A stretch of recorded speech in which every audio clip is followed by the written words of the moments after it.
যেমন আপনাকে একটা কথা স্মরণ করাই, সবাই জানেন নবী ইব্রাহিম আলাইহিস সালাম তার বেটা ইসমাইল আলাইহিস সালামকে মিনার বধ্যভূমিতে কোরবানি করতে নিয়ে গেছিলেন।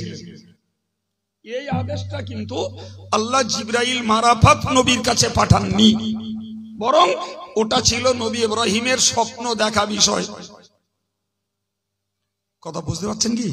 হ্যাঁ ভাই, এমনিতেই কোন নির্দোষ মানুষকে হত্যা করা হারাম। মুখস্থ করুন, আমি আগে বলেছি আমার ভাষা মাপা। কোন নির্দোষ মানুষকে হত্যা করা হারাম। শরীয়ত তিনটে কারণে হত্যা করার হুকুম দিয়েছে। কটা কারণ বলেছি? তিনটে। মুখস্থ করে ফেলেন, আমি খুব সহজে বলে দিচ্ছি। নাম্বার ওয়ান ইরতিদাদ আনিল ইসলাম। বাংলা মানে হলো যে লোকটা মুসলমান থাকতে থাকতে ইসলাম ধর্ম ছেড়ে দিয়ে অন্য ধর্মে চলে যায়, একে আরবি পরিভাষায় বলা হয় মুরতাদ, বাংলায় বলে ধর্মচ্যুত। এই লোকটার জন্য ইসলামের হুকুম আছে, তাকে হত্যা করো। মনে থাকবে।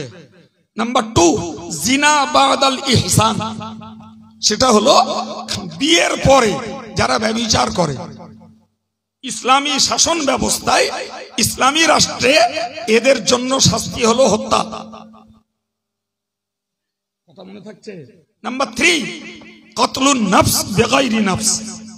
বিনা অন্যায়তে কাউকে হত্যা যদি করে কেউ, তাহলে ওই লোকটাকে হত্যা করা ইসলামের হুকুম। কটা হলো? তিনটে। সংক্ষিপ্ত কথা, যদি ইসলাম থেকে ভিন্ন ধর্মে কেউ চলে যায়, ইসলামী হুকুম ওরে হত্যা করো। যদি বিয়ে করার পরে কেউ ব্যভিচার করে, ইসলামের হুকুম তাকে হত্যা করো।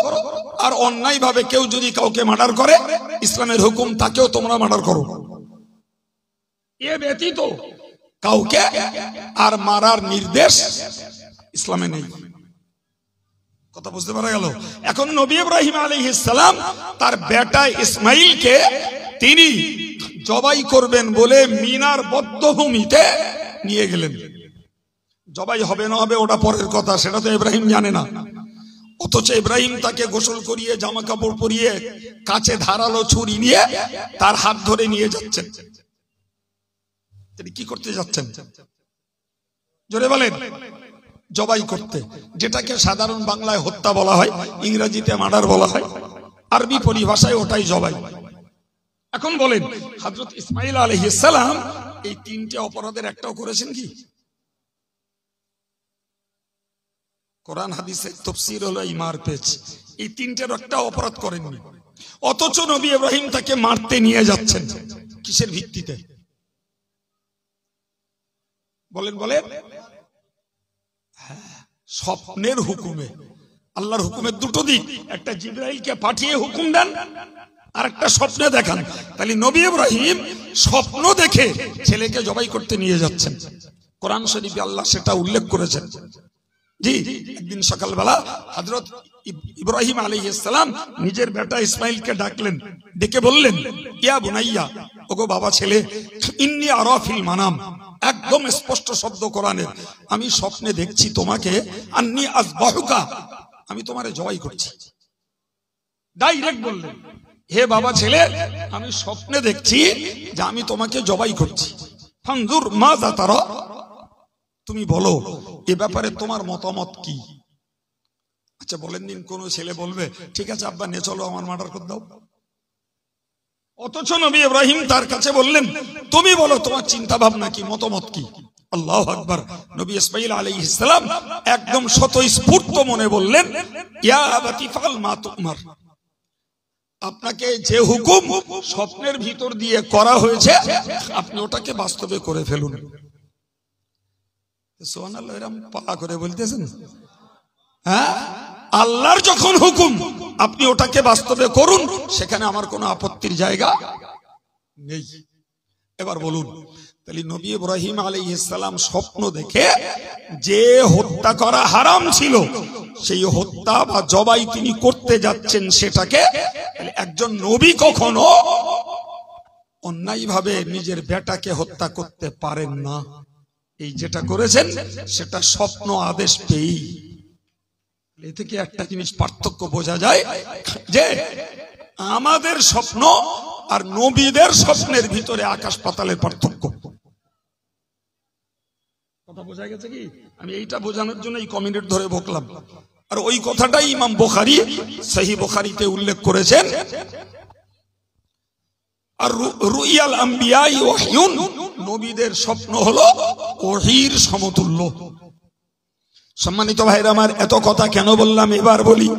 যারা বলছেন আমার নবীর মেয়ারাজ হলো আমার নবীর মেয়ারাজ হলো স্বপ্নে, তাহলে স্বপ্ন যখন হলো তাহলে সশরীরে তিনি যাননি বলেই বোঝা যায়, তাই না? জি ভাই, যদিও বলে স্বপ্ন, তারপরেও রাসূল কারীমের ওই মেয়ারাজের বিষয়ে যা কিছু চোখে দেখেছেন ওর একটিও বাদ দেওয়ার কোনো জায়গা নেই, কারণ নবীদের স্বপ্নটা ওহী। কিন্তু আমরা ওই কথায় একমত নই যে আমার নবীকে আল্লাহ মেয়ারাজে নিয়ে গেছেন, এটা কোশ্চিন কালেও স্বপ্ন নয়, বরং আল্লাহ পাক তাকে সশরীরে জাগ্রত অবস্থায় নিয়ে গেছেন। সুবহানাল্লাহ। এখন ইউটিউবের মাধ্যমে ওই কথা ছড়ালো, আর আমার দেশের ছেলে পুলে যারা কোরআন হাদিস ইসলামের ইতিহাস রাসূলুল্লাহর বায়োগ্রাফি যারা পড়াশোনা করে না, তারা ইউটিউবের কারোর কথা শুনে মনে করলো বাদ দাও তো, কাইম সাহেব এখন গেল কি জানে ও। আর এই আন্তর্জাতিক মুফাসসিরে কোরআন সে বলছে রাসূলুল্লাহ মেয়ারাজ হয়েছে স্বপ্নে, কাইম সাহেব থেকে অনেক বড় জ্ঞানী, মানে ওরা তখন অনেক কিছু ওজন করে ফেলবে। এহেন কারণেই আমি আপনাদের কাছে এই ব্রেন খরচ করলাম যে আমরা এই আকীদার উপরে বিশ্বাসী যে রাসূলুল্লাহর মেয়ারাজ হয়েছে সশরীরে জাগ্রত অবস্থায়, ঘুমন্ত অবস্থায়ও নয়, আর দেহ ঘরের মধ্যে, আর রাসূল ঘুরে এলেন আরশ মুআল্লাতে, এমন হালাতেও নয়। আপনাদের কি বলবো, বসিরহাট আল্লামা হুজুর এর উপরে একটা তথ্যমূলক এবং সমালোচনামূলক বই লিখেছেন যে ওই যে মতটা বললাম, ওই মতের পক্ষে ওই জমানায় একজন মৌলানা বই লিখেছিলেন, সেই বইতে তিনি রাসূলের মেয়ারাজকে স্বপ্ন বলে উল্লেখ করেছেন। কথা বোঝা গেল কি? বসিরহাট আল্লামা হুজুর তার এগনেস্টে একটা বই লিখেছিলেন, বইটির নাম হলো খাঁ সাহেবের মোস্তফা চরিতের প্রতিবাদ। ওই বইটার নাম ছিল মোস্তফা চরিত, বইটা আমার কাছে আছে। ঠিক ওই বইটাতে রাসূলুল্লাহ মেয়ারাজকে স্বপ্ন বলা হয়েছে। আমার আল্লামা হুজুর ওই বিষয়টাকে প্রতিবাদ করে বই লিখেছেন, বইটার নাম দিয়েছেন মোস্তফা চরিতের প্রতিবাদ।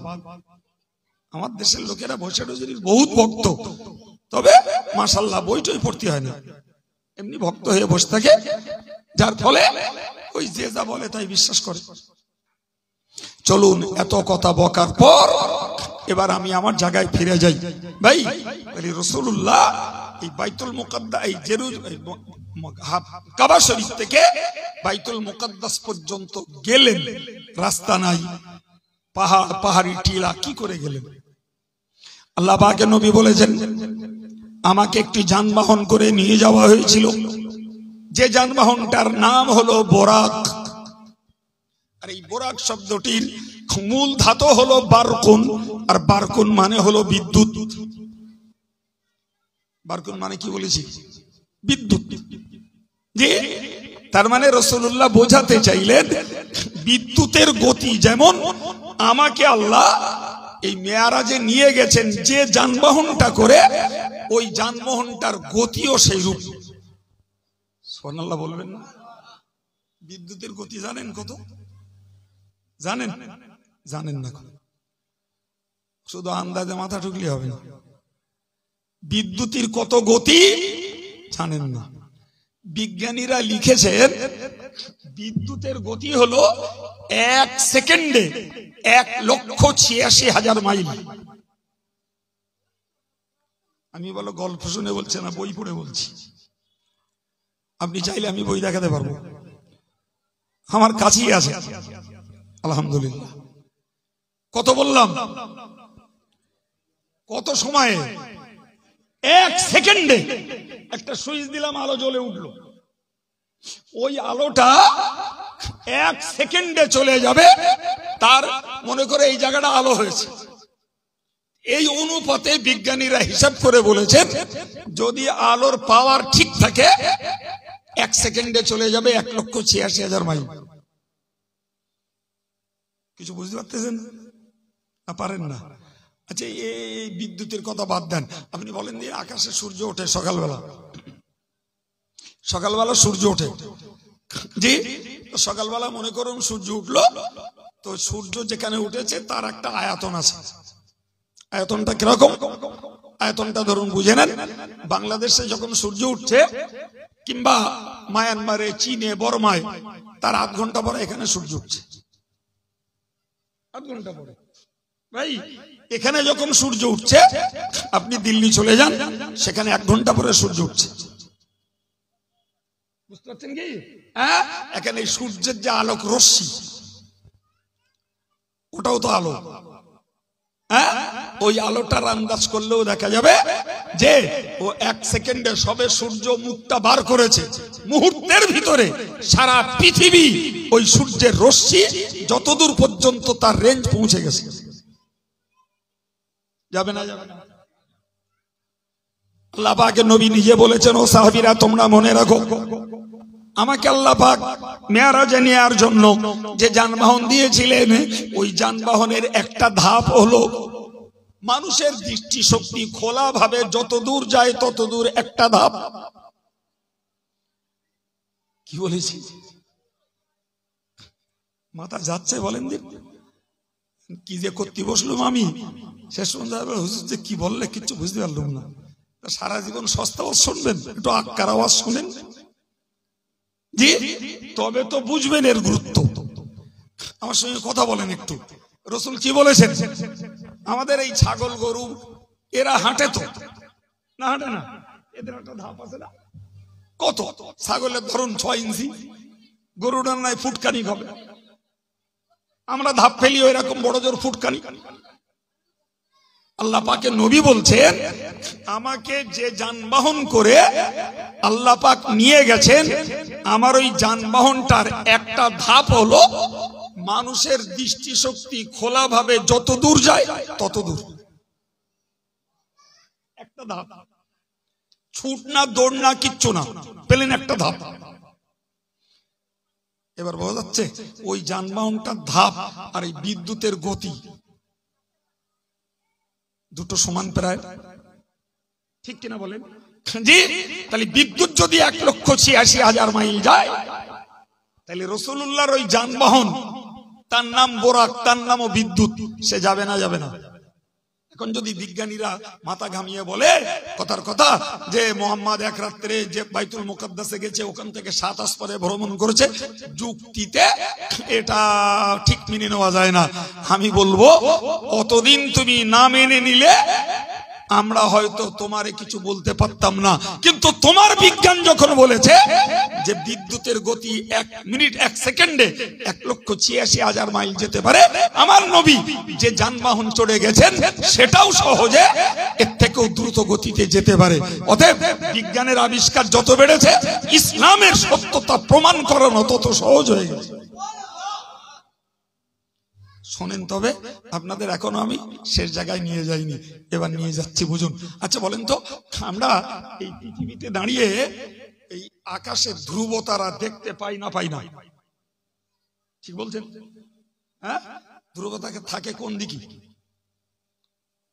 এই দেখেন, তা বলতে পারছেন? দেখেন কোন দিক থাকে?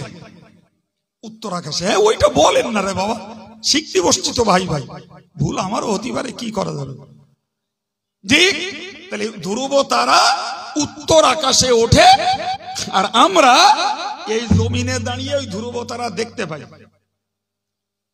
দেখি কি দেখ? চোখ দিয়ে। তাহলে আমাদের দৃষ্টিশক্তি ওই পর্যন্ত চলে যায়, যাই তো? এবার শুনলে না ব্রেন কাজ করবে না, ভাবতে হবে একটু। বিজ্ঞানীরা বলছে, বলে ওই ধ্রুব তারা পৃথিবী থেকে 47 আলোকবর্ষ দূরে রয়েছে। কি বলেছি বলেন? বাক্যটা মুখস্থ করুন, বুঝিয়ে দেবো আমি ইনশাল্লাহ। 47 আলোক বর্ষ দূরে আছে। কত দূরে? এমনি বৎসর বলিস কি? হ্যাঁ না বলেন। এমনি আমাদের পায়ে হাঁটা ইসলামের বৎসরের হিসাব হলো একটা লোক খেয়ে পেশাব পায়খানা করে নামাজ কালাম পড়ে শরীরের আনুপাতিক হারে বিশ্রাম করে যদি মাঝ গতিতে পা চলে তো 1 বছরে চলতে পারে 6480 মাইল। কত বললাম? তাহলে আমাদের পায়ের গতির চলার ভাগ একটা আলাদা। আর বিজ্ঞানীরা বলছে ধ্রুব তারা আকাশে অবস্থান করছে জমিন থেকে, ওই ধ্রুব তারা 47 আলোক বর্ষ দূরে। এবার বুঝুন আলোক বর্ষটা কি, ওইটা বুঝতে হবে। এবার বলে দিচ্ছি, ওই যে একটু আগে বললাম যে আলো চলে 1 সেকেন্ডে 1,86,000 মাইল, মনে আছে ওটা? 1,86,000 কে 60 দিয়ে গুণ দেন, দিলি যে অঙ্ক বেরোবে ওইটা হলো 1 মিনিট। এবার ওই অঙ্কটারে 60 দিয়ে গুণ দেন, যে অঙ্কটা বেরোবে ওইটা হলো 1 ঘন্টা। এবার ওইটারে 24 দিয়ে গুণ দেন, যে অঙ্কটা বেরোবে ওর নাম 1 দিন। এবার ওইটারে 365 দিয়ে গুণ দেন, ওর নাম 1 বছর। আর ওইটারে 47 দিয়ে গুণ দেন, ওর নাম 47 আলোক বর্ষ। এখান থেকে ফকিরহাট খোলা বন্ধ হবে। কে হিসাব করবে? কম্পিউটার না চার্টার অ্যাকাউন্টার? আমার আল্লাহ নবী বলেছেন, আল্লাহ আমাকে যে যানবাহনে করে মেয়ারাজে নিয়ে গেছেন, ওই যানবাহনটার একটা ধাপ হলো এতটা দূর, তোমাদের দৃষ্টি যত দূর চলে যায় তত দূর। ও ভাইরা আমার, এখন আমাদের দৃষ্টি যখন ধ্রুব তারা দেখতে পায়, তাহলে রসুলের বক্তব্য অনুযায়ী ওই যানবাহনটার একটা ধাপ জমিনে, আর একটা ধাপ প্রথম আসমানে চলে যাবে। এবার বলেন, রসুলের পক্ষে মেয়ারাজে যেতে সময় লাগে? কোন কোন বিজ্ঞানীরা হিসাব করে বলেছেন রাসূলুল্লাহর বাইতুল মুকাদ্দাসে যাওয়া, ওখান থেকে 7 আসমান ভ্রমণ করা, আল্লাহর সঙ্গে কথোপকথন করা, ফের ওখান থেকে ফিরে চলে আসা, টোটাল টাইম 27 মিনিট।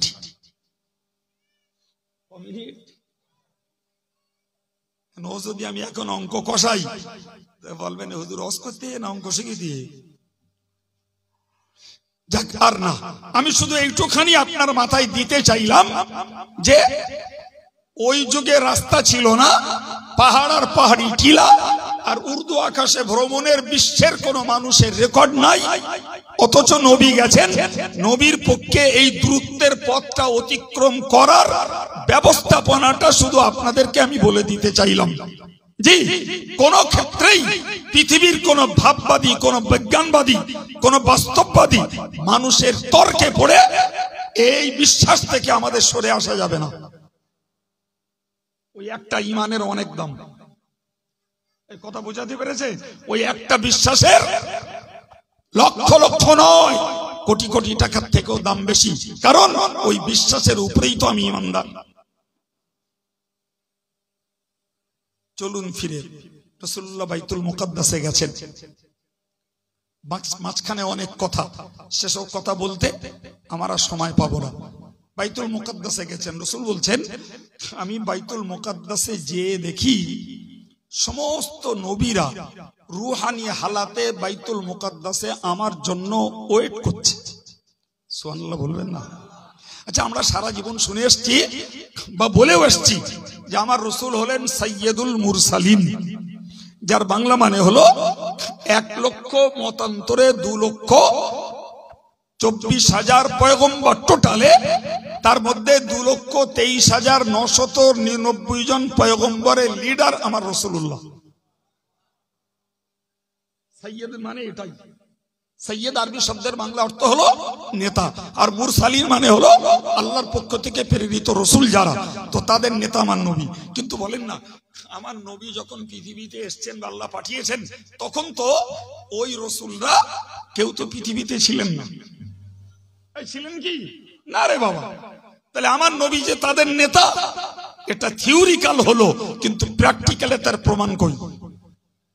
বাস্তবে তার প্রমাণ নেই। তো যেহেতু নবী, ওই নবীর যুগে ওই নবীরা তো কেউ ছিল না।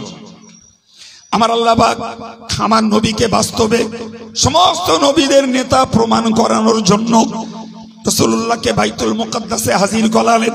সেখানে সমস্ত নবীদের সঙ্গে আমার নবীর সাক্ষাৎ হলো। আমার রাসূলুল্লাহ বলছেন, কদ আম্মুনি, তারা সবাই মিলে আমাকে ওই মুহূর্তের জন্য ইমাম বানিয়ে দিল। আর একটু মন খুলে বলেন, ইমাম মানে কি? জোরে বলেন। ইমাম মানে নেতা। রাসূল ইমামতি করলেন 2 রাকাত নামাজের। সমস্ত আম্বিয়ায়ে কেরাম আলাইহিমুস সালাম আমার রাসূলুল্লাহর পিছনে ইক্তেদা করে 2 রাকাত নামাজকে সম্পন্ন করলেন। এবার বলেন, এতদিন ছিল থিওরিক্যাল, মুহাম্মদ হলেন সকল নবীদের নেতা, আর আজকে ইমামতি করে প্র্যাকটিক্যালে আল্লাহ প্রমাণ করিয়ে দিলেন যে হযরত মুহাম্মদ সমস্ত নবীদের। সবাই মিলে বলেন। তাহলে আগে ছিল থিওরিক্যাল, মেয়ারাজে বাইতুল মুকাদ্দাসে নিয়ে যে আল্লাহ প্র্যাকটিক্যালে আমার নবীকে সকল নবীদের নেতা ইমামতি করিয়ে তা প্রমাণ করিয়ে দিলেন। সম্মানিত ভাইরা আমার, খুব রোমাঞ্চকর কথা। বাইতুল মুকাদ্দাসের বাইরে একটা বড় পাথর ছিল। কি ছিল? আর ওই পাথরটায় একটা মাঝখানে বোর ছিল, ছিদ্র ছিল। শুনছেন তো? সমস্ত নবীরা তাদের জীবনে একবার না একবার বাইতুল মুকাদ্দাসে তারা গেছেন। আমার নবী নিজের ইচ্ছায় কোনোদিন যাননি। আল্লাহ পাক তাকে এই জিবরাইলকে পাঠিয়ে জিবরাইলকে তার সফরের সাথী বানিয়ে দিয়ে নিয়ে গেলেন। মজার ব্যাপার হলো যে যত নবী এসেছেন তৎকালীন যুগে তারা আমাদের মতন এরোপ্লেন প্রাইভেট কারের যুগ না। তারা গেছেন কেউ ঘোড়ার পিঠে, কেউ গাধার পিঠে, কেউ উটের পিঠে। তো যত নবী গেছেন সকল নবীরা যে ওই পাথরের ছিদ্রে তার সেই সওয়ারিটাকে বেঁধেছেন। সুবহানাল্লাহ বলেন। এখন আমার নবীর আগের নবী ছিলেন হযরত নবী ঈসা আলাইহিস সালাম। তিনি যখন গেছেন তো তিনি গেছিলেন গাধার পিঠে চড়ে। তো সেই গাধাকেও ওই ছিদ্রে বেঁধেছেন। নবী ঈসার পর থেকে আমার নবীর এই যাওয়া পর্যন্ত কম বেশি আপনি ধরে নিতে পারেন 621-22 বছরের ব্যবধান। কত বছরের? আচ্ছা বলেন, 600 বছর ধরে একটা ছিদ্র, সেটা কি স্টেট পুরো খালি থাকতে পারে না? ধুলো বালি ময়লা জমতে পারে? জমবে না? স্বাভাবিক। হ্যাঁ, এই 600 বছর ধরে ওই বোরটা ধুলো বালি আবর্জনায় পুরো বদ্ধ হয়ে আছে। কি মজার খেলা! একজন রাহেব, খ্রিস্টান পাদ্রী, সে বেটা পূর্ববর্তী কিতাবগুলোকে রিসার্চ করে দেখেছে যে আখিরি জামানার যিনি নবী তিনিও একদিন বাইতুল মুকাদ্দাসে আসবেন। আর তিনি এসে এই ছিদ্রে তার যানবাহন বাঁধবেন। তার অঙ্ক কত নিখুঁত বুঝুন। ও বেটা ওই পাশে একটা ঝুপড়ি করে সেখানে বাস করছে। তার উদ্দেশ্য, যা আখিরি জামানার যিনি পয়গম্বর, আমি এখানে এসে এখানে এলে তার সঙ্গে দেখা করব। কথা বোঝা গেল? জি, ভাগ্যের চক্র বলে না? তো যে রাত্রিতে আমার নবী বাইতুল মুকাদ্দাসে গেছেন, দুর্ভাগ্যজনক ওই রাত্রিতে সেই খ্রিস্টান পাদ্রী ভদ্রলোকের ওখানে আর থাকা হয়নি। বোঝা গেল? থাকা হয়নি, তার মানে রসুলের সঙ্গে তার দেখা সাক্ষাৎ হয়নি। ভদ্রলোক পরদিন এসে ওই পাথরটা দেখেই অজ্ঞান হয়ে গেছে। কেন বলেন? কি নেই? ধুলো বালি কিচ্ছু নেই, বোরটা পুরো জাম হয়েছিল। অথচ আজকে এসে দেখছেন ফ্রেশ। ওর 100% বিশ্বাস হয়ে গেছে যে আখিরি জামানার পয়গম্বর গত রাত্রি বাইতুল মুকাদ্দাস থেকে তিনি ঘুরে গেছেন। অজ্ঞান হয়ে গেছে। যখন তিনি জ্ঞান ফিরে পেলেন, ধাতস্থ হলেন, সম্বিত ফিরে পেলেন, তো তার পাশের মানুষেরা বললেন ব্যাপারটা কি, আপনি পাথর দেখে অজ্ঞান হলেন কেন? তখন তিনি কাঁদতে কাঁদতে ওই ঘটনা বললেন যে আমি বড় দুর্ভাগ্যবান, আমি এখানে অপেক্ষা করছিলাম অন্য কোনো কারণে নয়, শুধু আখিরি জামানার পয়গম্বরের দর্শন লাভ করার জন্য, কিন্তু আমার নসিবে নেই। তিনি গত রাত্রিতে মসজিদ বাইতুল মুকাদ্দাস ঘুরে চলে গেলেন। বলে কেমনে বুঝলেন? তখন উনি ওই কথা বললেন। সম্মানিত ভাইরা আমার, আমি আপনাকে বোঝাতে চাইছি কি, ওই ছিদ্রে রাসূলুল্লাহ বেঁধেছিলেন তার সেই দ্রুতগামী সওয়ারি যানবাহন, যার নাম হলো কি বলেছি, বোরাক, ওখানে বেঁধেছিলেন। সম্মানিত ভাইরা আমার, প্যারে নবী সাল্লাল্লাহু আলাইহি ওয়াসাল্লাম বাইতুল মুকাদ্দাস থেকে বেরিয়েছেন। এরপরে জিবরিল আমিন তাকে সঙ্গে করে নিয়ে ঊর্ধ্ব আকাশ ভ্রমণ শুরু করলেন। ভাই এটাকে জেনে রাখুন, এই একটা করে যে এই জমিন থেকে আসমান পর্যন্ত যে খালি জায়গা, এখান থেকে আসমান পর্যন্ত যত দূরত্ব, একটা আসমান হলো ততটা দূরত্ব পৌঁটা। কোনটা লোহার, কোনটা দস্তার, কোনটা চুম্বকের, কোনটা সোনার, কোনটা রূপোর, কোনটা পিতলের। একবার চিল্লে বলা যাবে সুবহানাল্লাহ। এক এক আকাশ, এক এক ধাতব পদার্থের কথা বুঝতে পারছেন কি? আর প্রত্যেকটা আকাশের দরওয়াজা রয়েছে, দরওয়াজাতে পাহারাদার আছে। হযরত জিবরিল আমিন আলাইহিস সালাম রাসূলুল্লাহকে নিয়ে প্রথম আসমানে যখন দরজার কাছে হাজির হয়েছেন, জিজ্ঞাসা করলেন দারোয়ান, মান আনতা, তুমি কে? উনি বললেন আমি জিবরিল। ওমা মা, তোমার সঙ্গে কে? উনি তখন বললেন আমার সঙ্গে রয়েছেন মুহাম্মাদুর রাসূলুল্লাহ। ঠিক তো একটা করে আকাশের দরজা খুললো, উপরে উঠলেন। 7 আসমানের ঊর্ধ্বে পৌঁছে জিবরিল আমিন একটা বর্ডারে দাঁড়িয়ে বললেন যে ভাই এই পর্যন্ত আমার যাওয়ার ক্ষমতা, ওর উপরে আমি আর যাব না। রাসূলুল্লাহ যেন খানিকটা হতাশ বোধ করলেন। তাই যে বিজ্ঞানীদের বক্তব্য যে 52 মাইল উপরে আর বায়ুমণ্ডল নেই, সব রয়েছে গ্যাসীয় পদার্থ, আমার নবী সাল্লাল্লাহু আলাইহি ওয়াসাল্লাম সেখানে বাস্তব জগতের কোনো প্রোটেকশন ছাড়াই চলে যাচ্ছেন। তাহলে বুঝতে হবে যে রাসূলুল্লাহ ওই গ্যাসীয় পদার্থের পাওয়ারকে উপেক্ষা করে এই মানবীয় পাওয়ারে চলে গেছেন সম্পূর্ণ অক্ষত অবস্থায়। এই নাসার বিজ্ঞানীরা যে সমস্ত লোকদেরকে তারা চাঁদে পাঠিয়েছে, 1961 সালে পাঠালো গ্যাগরিনকে।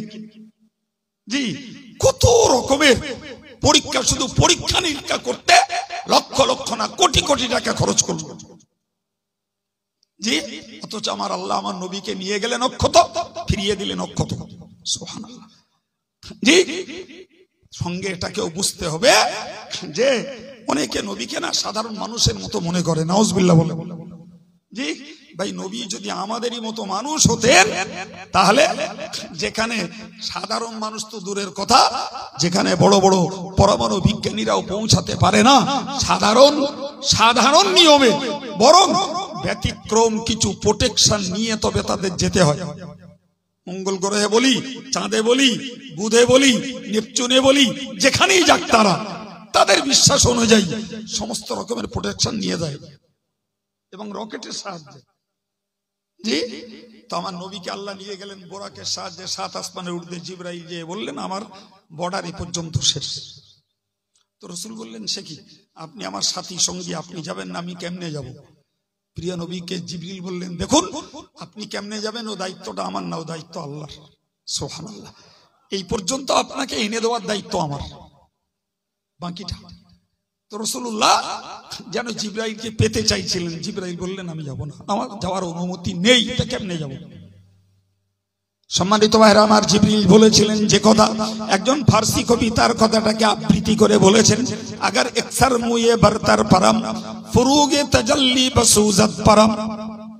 ইয়া রাসূলুল্লাহ, আপনি আমাকে যাবার জন্য আপিল করছেন বটে, কিন্তু আমি এখান থেকে যদি এক চুলের আগা পরিমাণ আর বাড়ি আল্লাহর নূরের তাজাল্লিতে আমি ঝলসে যাব। কে ঝলসে যাবে? জোরে বলেন কে? আমি ওইরকম কথাটা শোনানোর জন্যই শুধু আপনাকে কথা বলিনি, একটু গভীরে যেতে হবে এবার। ভাই, মানুষ তৈরি মাটির, শয়তান তৈরি আগুনের, ফেরেশতা তৈরি নূরের। আমার নবীকে নিয়ে বিরাট বিতর্ক সেদিনও ছিল, আজও আছে। ইউটিউবের যুগে বিতর্ক বিরাট বড় বেড়ে গেছে। এক দলের বক্তব্য নবী নূরের তৈরি, আর এক দলের বক্তব্য নবী মাটির তৈরি। এটা নিয়ে ব্যাপক তোলপাড় চলছে, ব্যাপক। ভাই, যার জায়গায় সে থাকুন। আমি আপনাকে খুব সাধারণ একটা যুক্তির কথা বলছি। ভাই, ফেরেশতা কিসের তৈরি বলেছি? জোরে বলেন। নূরের তৈরি। তাহলে সেই ফেরেশতাদের সরদার জিবরিল আমিন, যে জিবরিল আমিন ওই বর্ডারটা ছাড়িয়ে, সাত আসমানের বর্ডার ছাড়িয়ে ঊর্ধ্ব আকাশের দিকে এগোনো তো দূরের কথা, তিনি বলেছেন আমি এক চুলাগ্র পরিমাণ যদি আগিয়ে যাই, আল্লাহ নূরের তাজাল্লিতে ঝলসে যাব। কথা বোঝা গেল? তাহলে নূরের তৈরি জিবরিল আমিন যেখানে গেলে ঝলসে যাবে, সেখানে যাচ্ছেন আমার নবী। ওইখানে না, ওখান থেকে আরো আলামে মালাকুত, ঊর্ধ্ব জগৎ সব ভ্রমণ করে তিনি ফিরছেন।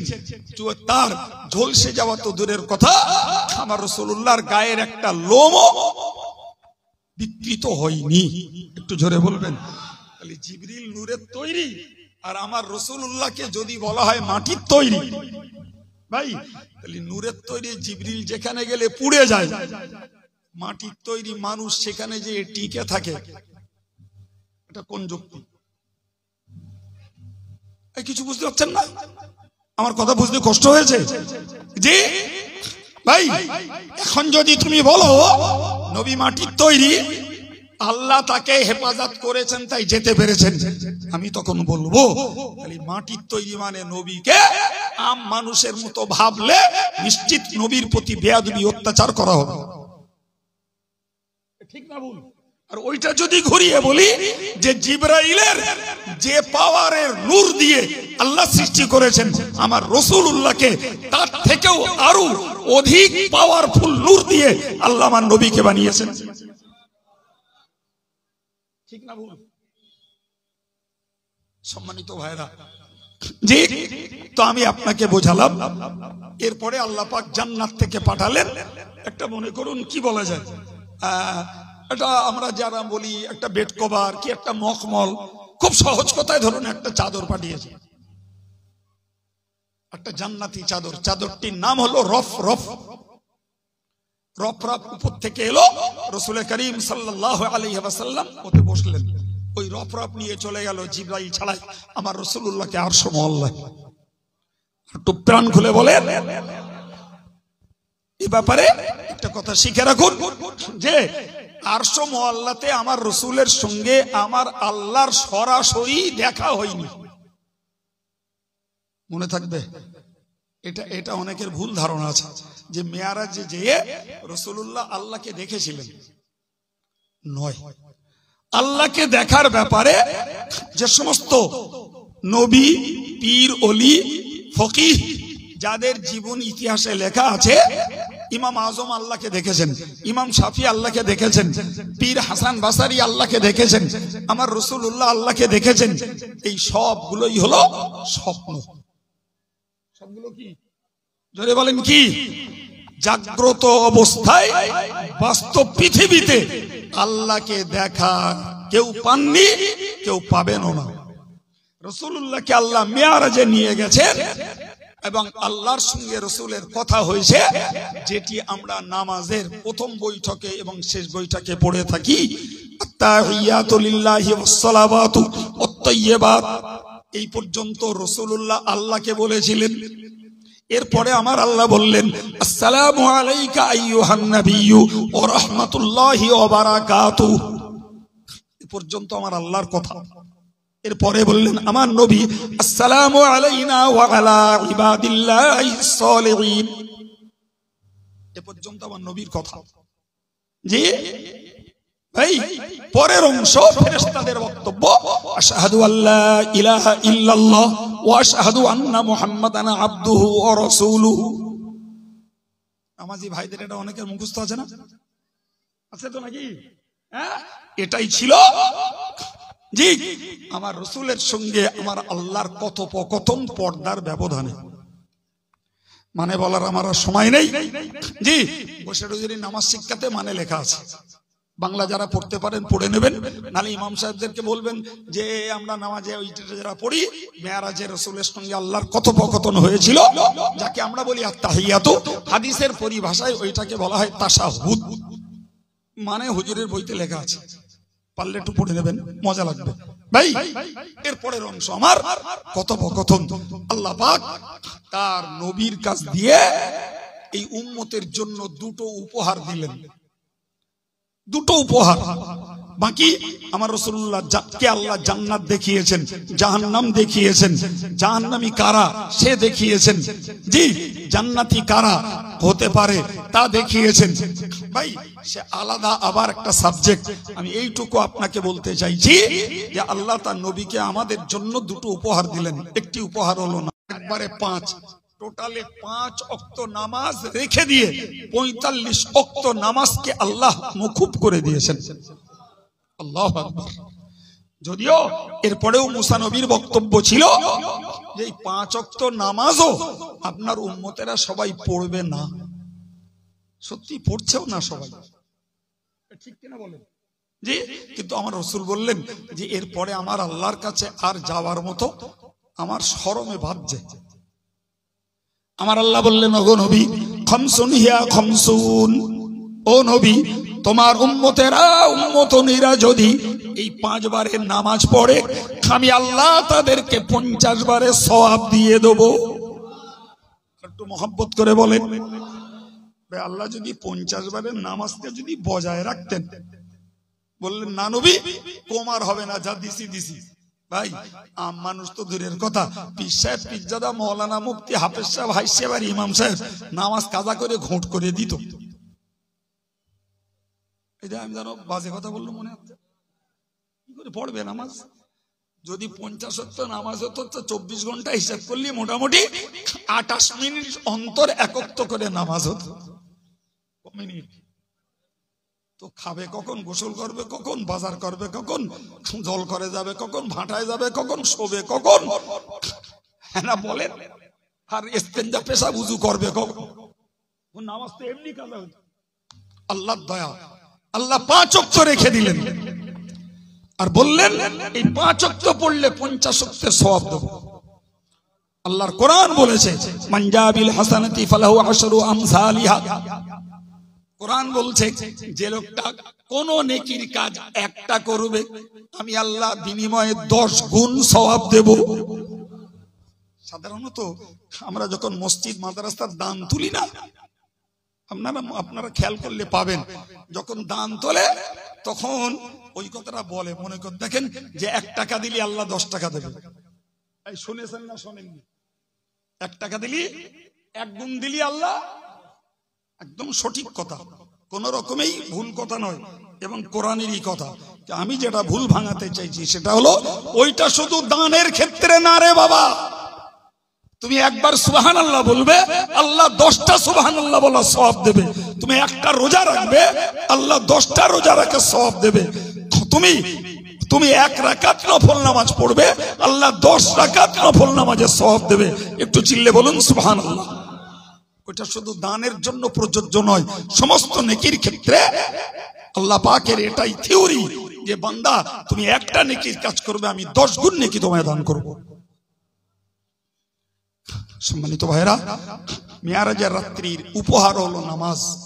যে নামাজে উযু করলে দেহ পবিত্র হয়, নামাজে মন লাগালে মন পবিত্র হয়, নামাজে সুশৃঙ্খলা বোধ পাওয়া যায়, নামাজে সময়ের মূল্য বোঝা যায়, নামাজের ভিতর দিয়ে রুজিতে বরকত হয়, নামাজের ভিতর দিয়ে ভয়ে নিরাপত্তা পাওয়া যায়, নামাজের ভিতর দিয়ে বিপদে সাহায্য পাওয়া যায়, নামাজের ভিতর দিয়ে মরণটা সহজ হয়, নামাজের ভিতর দিয়ে কিয়ামতের কবরে আযাব মাফ হয়, নামাজের ভিতর দিয়ে হাসরের দিনে আরশের ছায়ার নিচে জায়গা পাওয়া যায়, নামাজের বিনিময়ে আমলনামা ডান হাতে পাওয়া যায়, নামাজের বিনিময়ে জাহান্নাম থেকে মুক্ত হওয়া যায় নামাজের বিনিময়ে আল্লাহ পাকের দয়ার জান্নাতের দখলিকার হওয়া যায়। এবার একটু বলবেন এটা উপহার না বিপদ? জি, যতগুলো কথা বলেছি আমি এই কথাগুলো বলবো কোরআন হাদিসের তত্ত্বে, আবার আলাদা 2 ঘন্টা লাগবে, যেটাকে আপনাকে 2 মিনিটে বাংলায় বুঝিয়েছি। শুধু বোঝাতে চেয়েছি যে নামাজ আল্লাহর পক্ষ থেকে আমাদের জন্য উপহার কি উপহার নয়। কথা মাথায় গেছে? এটা ভাবলে হবে না ভাই, শুধু এটা সওয়াব হয় না রে বাবা। সওয়াব নামাজের অরিজিনাল মজুরি, নামাজের আসল মজুরি, কিন্তু এই বাকি যতগুলো বললাম সব নামাজের জন্য বোনাস পয়েন্ট।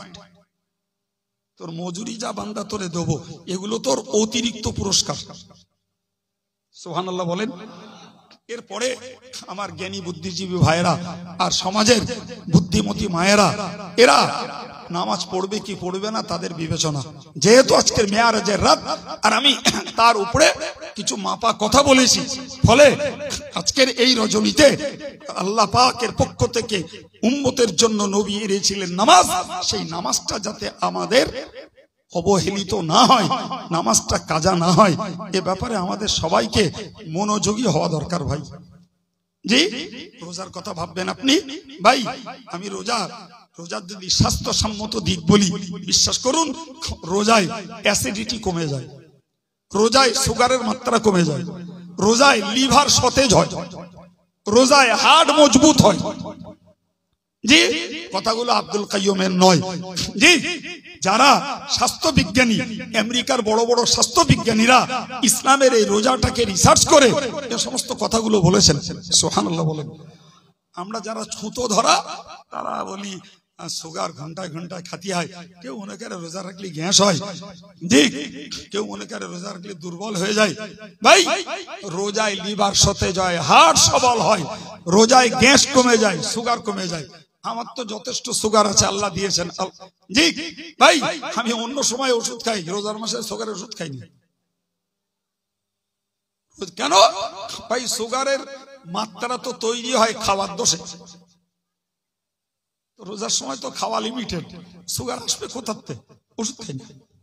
আমার কথা বলছি ভাই, সঙ্গে বলছি আল্লাহ পাকের নবী বলেছেন আস-সাওমুলি ওয়া আনা আজজি বিহি, রোজা আমার খাস ইবাদত, আমি আল্লাহ এই রোজাদারদের সওয়াব পুরস্কার আমি আমার নিজের কুদরতের হাতে দেব।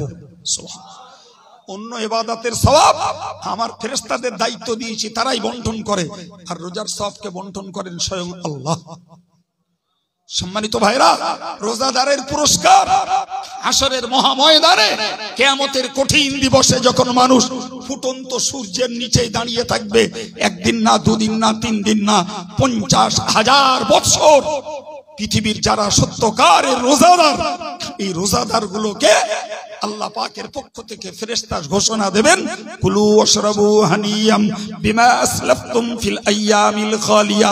হে রোজাদারেরা, তোমরা পৃথিবীর রমজানের দিনগুলিতে পানাহার না করে শুকিয়েছিলে, চলে এসো, ওরা হিসাব দিক, তোমরা ততক্ষণে জান্নাত আরশ মহল্লার ছায়ায় বসে জান্নাতি দস্তরখানে জান্নাতি খাদ্য খোরাক গ্রহণ করো। এরপরে জান্নাতের একটা স্পেশাল দরওয়াজা আছে, যে দরওয়াজাটার নাম হাদিসের ভাষায় রাইয়ান, রয়াকার হর্ষই 29 দন্তান্ন, রাইয়ান। জি, রোজাদারদের জন্য জান্নাতের ওই দরজা স্পেশাল, ওই দরজা দিয়ে অন্য কেউ জান্নাতে যাবে না, ও দরজা দিয়ে জান্নাতে যাবে শুধু রোজাদাররা।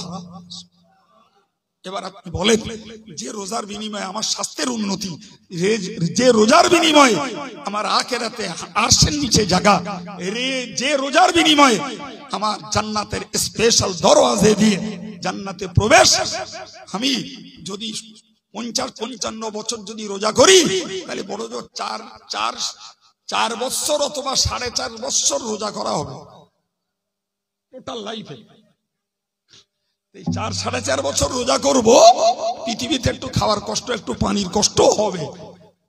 জি, তাহলে 4-4.5 বছর কষ্ট করব, আর 50,000 বছর আরশ আল্লাহর ছায়ার নিচে দাঁড়াবো ফুটন্ত সূর্যের তাপ থেকে রক্ষা পেয়ে। আর একটু জোরে বলা যাবে না? এখন আমাকে বিবেচনা করতে হবে 60 বছর দুনিয়া 4 বছর কি 4.5 বছর দুনিয়ার কষ্ট করে রোজা রাখাটা ভালো হবে, না 50,000 বছর সূর্যের তাপের নিচে দাঁড়ানোটা ভালো হবে? যদি বিবেক বলে যে না, ও 4.5 বছর রোজা করার তুলনায় ফুটন্ত সূর্যের নিচে 50,000 বছর দাঁড়ানোটা ভালো, তাহলে রোজা না রাখার সিদ্ধান্তই আপনার জন্য ঠিক।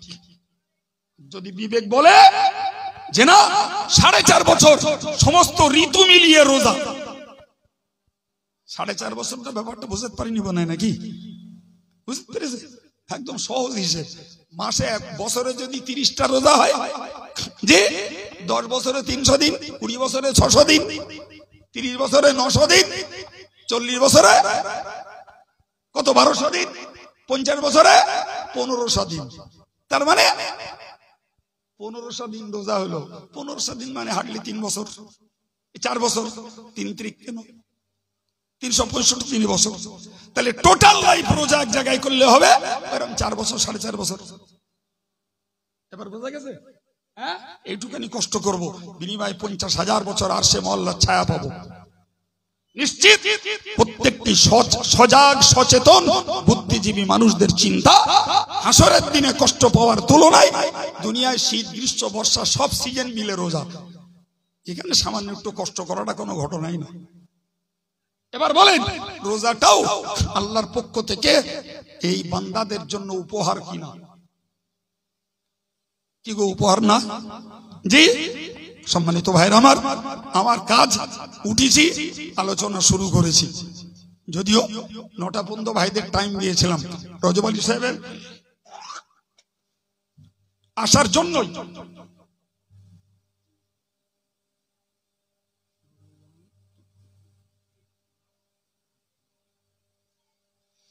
সম্মানিত ভাইরা, তো আমি বিদায় নেব। রজব আলী সাহেব রাস্তায় আসছেন, ততক্ষণে আমাদের আব্দুল আজিজ অথবা মৌলানা নিজামুদ্দিন যে কেউ একটু কথা বলুক। মানে আমার তো এমনি 10টায় টাইম, সেই বাগজোলা পার হয়ে চান্ডালাটি, এই রাস্তা কভার করা সম্ভব না। যাই হোক, তো ততক্ষণে আমাদের মৌলানা আব্দুল আজিজ সাহেব অথবা মৌলানা নিজামুদ্দিন সাহেব একটু কথা বলুন। আমি আপনাদের দুটো কথা বলছি। নাম্বার 1, জামিয়া রিসালে সব একেবারে দোরগোড়ায় আগামী বুধ বৃহস্পতি শুক্র সবাইকে দাওয়াত দিচ্ছে, আল্লাহর রাস্তায় যাবেন। এলাকার ভাইরা বেশ কিছু দান করেন। তো বিল কুপন কার কাছে কি আছে? আমার কাছে দিলে ভাই কি কাউসার ভাই এদের কাছে থাকে। নিজামুদ্দিন যদিও জামিয়ার ছাত্র, সেখান থেকেই সে মৌলানা হয়েছে। তো যাই হোক, এখনো 1 সপ্তাহ কাল সময় আছে।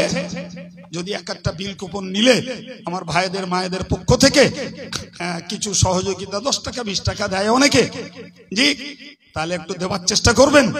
আর আমার লালটু ভাইয়ের বিশেষ দাবি, এই জলসাটা আগামী বছরেও হবে ইনশাল্লাহ। তবে তার জন্য একটু আপনাদের সহযোগিতা করতে হবে। কিন্তু আমি আলোচনা করতে করতে এমনি সময় ওভার করে ফেলেছি, তারপরেও একটু দোয়া করব। আর কালেকশন পরবর্তী বক্তা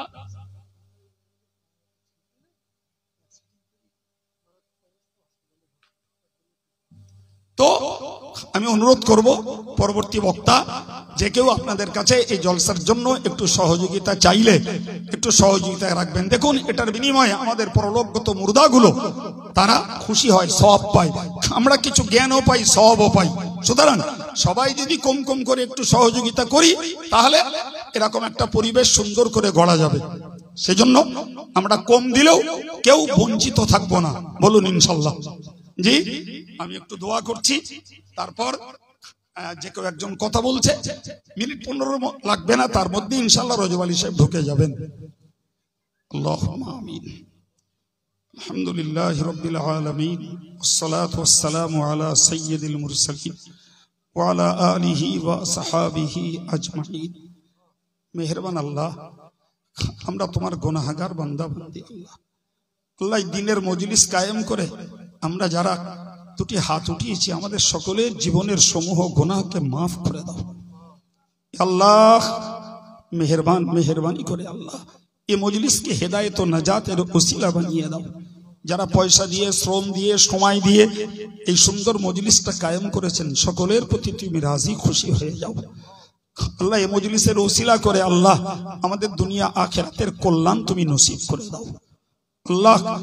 আল্লাহ আমাদের পরিবারের সকলকে আল্লাহ তুমি দৈহিকভাবে সুস্থ রেখে দাও, হালাল রোজগারে বরকত দান করো আল্লাহ। আমাদের ছেলে মেয়ে সকলকে সংসারের সঙ্গে ধর্মটাকে নিয়ে বাঁচার তৌফিক দান করো রব্বুল আলামিন। খাস করে মিনতি করি আল্লাহ, আমাদের আপনজন যারা কবরস্থ হয়েছেন আল্লাহ, তুমি তাদের জিন্দগির গুনাহগুলোকে মাফ করে দাও আল্লাহ। তাদের কবরগুলোকে তুমি বাগে জান্নাত বানিয়ে দাও আল্লাহ। আযাব দিলে কোনো লাভ তোমার নেই আল্লাহ, তুমি ক্ষমা করলে তোমার কোনো ক্ষতি নেই মাওলা। তোমার সাধের বান্দা বান্দীদের আযাবের কষ্ট না দিয়ে ক্ষমার শান্তি তুমি নসিব করো। খাস করে আল্লাহ আমাদের লাড্ডু ভাই তার আব্বা মায়ের জন্য দোয়া চেয়েছেন মাওলা আল্লাহ। সন্তানের এই দোয়ার কামনাকেও আল্লাহ তার আব্বার তরে তুমি নাজাতের জরিয়া বানিয়ে দাও, আর কবর জমিনে তার তাদের দরজাকে তুমি বাড়িয়ে দাও। সন্তানের নেক দোয়া, আব্বার নেক দোয়া সন্তানের জন্য, সন্তানের আমিন বলা আব্বা মায়ের জন্য তুমি কবুল করে নাও আল্লাহ। আল্লাহ কবর জমিনকে আল্লাহ তুমি জান্নাতি সুখে ভরপুর করে দাও আল্লাহ। আমাদের প্রত্যেকের মনের কোণে লুকিয়ে থাকা দুনিয়া আখিরাতের নেক মনোবাঞ্ছাকে তুমি পূর্ণ করে দাও।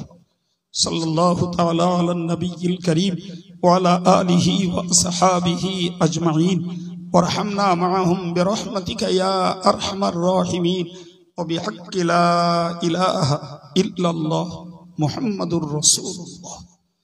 আসসালামু আলাইকুম। দুরূদ শরীফ। আল্লাহুম্মা